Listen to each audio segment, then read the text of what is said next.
I'm going to let you in on something. The Democrats just think that they're entitled to the Latino vote. They think that we just have to hand it over to them. That's right. We sure as hell don't. Así mismo. Así mismo. They got to show us what they can do for us, what they can do for our communities. We're not going to buy the same wolf tickets and false promises that destroyed great countries like Venezuela and Cuba. It's not going to happen. You know what else is not going to work for them?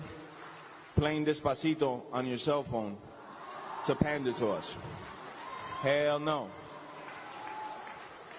You got to give us some credit for having heads on our shoulders.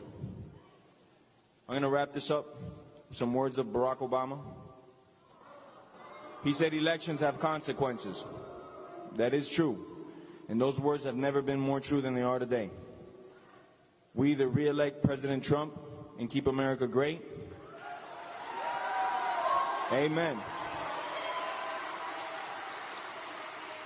Or we let Joe Biden destroy the greatest country the world has ever seen.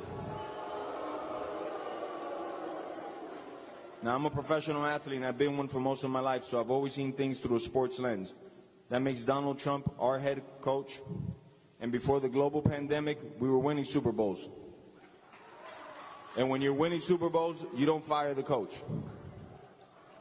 Doesn't matter if you don't like the plays he runs, the players he puts on the field, or what he says on Twitter.